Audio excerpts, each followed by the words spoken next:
আসসালামু আলাইকুম দর্শক, আশা করি আপনারা সকলেই ভালো আছেন। আজকে আমি দেখাবো কিভাবে একটা ওয়েবসাইট থেকে আরেকটা ওয়েবসাইটে পোস্ট ইম্পোর্ট অ্যান্ড এক্সপোর্ট করা যায়। সাপোজ এটা হচ্ছে একটা আমার ক্লায়েন্টের পুরাতন ওয়েবসাইট। সো এটা একটা ওল্ড ওয়েবসাইট। এটার জন্য আমি নতুন একটা ওয়েবসাইট তৈরি করতেছি, যেটা কিনা এইটা। ঠিক আছে, তো এখন এই নতুন যে ওয়েবসাইট, এই ওয়েবসাইটে কিন্তু কোনো পোস্ট নাই, কারণ ডিজাইনটা আমি মাত্রই করছি নতুন। ঠিক আছে, আর এই ওয়েবসাইটটাতে আমি যদি দেখি, সো এখানে হচ্ছে 17টা পোস্ট আছে। তো 17টা পোস্ট যদি আমি one by one add post দিয়ে করি, তাহলে কিন্তু অনেক সময়ের ব্যাপার। অথবা এখানে কিন্তু 200 পোস্ট, 300 পোস্টও থাকতে পারে। তো 300 পোস্ট হচ্ছে এখানে করা, এটা কতটা টাইম কনজিউমিং ব্যাপার, এটা তো আপনারা বুঝতে পারতেছেন।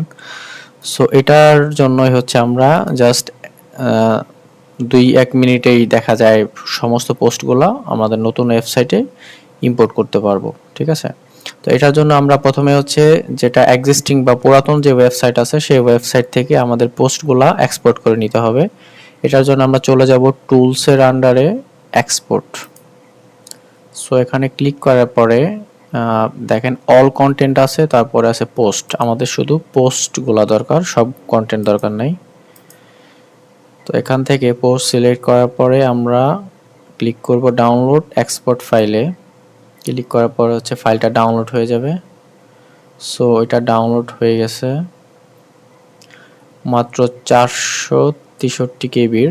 সো এটা হচ্ছে আমাদের যে নতুন ওয়েবসাইট, এই ওয়েবসাইটে ওই ফাইলটা আপলোড করে দিতে হবে, যার জন্যে আমরা চলে যাব আবারও টুলসের আন্ডারে ইম্পোর্টে। এটা কিন্তু এক্সপোর্ট না, কারণ আমরা ইম্পোর্ট করব পোস্টগুলা। সো এখানে আসার পরে সবার লাস্টে যে প্লাগইনটা ওয়ার্ডপ্রেস ইম্পোর্টার বা ওয়ার্ডপ্রেস লেখা এখানে, তো এখানে এটার উপর ক্লিক করব। এখানে ইনস্টল নাও আছে, ইনস্টল নাওর উপর ক্লিক করব। ক্লিক করার পরে এখানে রান ইম্পোর্টার আসবে, আমরা একটু ওয়েট করি। হ্যাঁ, রান ইম্পোর্টার এখানে অথবা উপরে যে কোনো এক জায়গায় ক্লিক করলেই হবে। সো ক্লিক করার পরে আমাদের এখানে হচ্ছে ফাইলটা আপলোড করে দিতে হবে। ঠিক আছে, তো চোজ ফাইলে ক্লিক করলাম, করার পরে ফাইলটা সিলেক্ট করে ওপেন।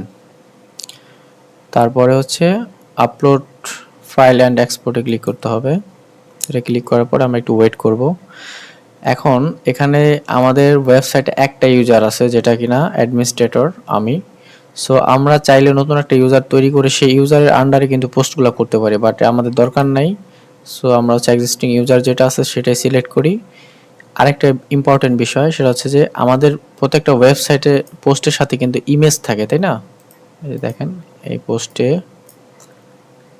থাম্বনেইল ইমেজ থাকে, এই যে একটা ইমেজ।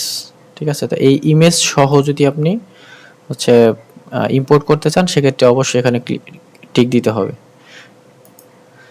সো এটাই সবাই চায়। সো আপনি হচ্ছে অবশ্যই এখানে হচ্ছে চেক করে সাবমিট করবেন। এটা করলে হচ্ছে আপনার ইমেজগুলো সহ চলে আসবে। আচ্ছা, এখানে অলরেডি এক্সিস্ট। আচ্ছা, এটা হয়ে গেছে।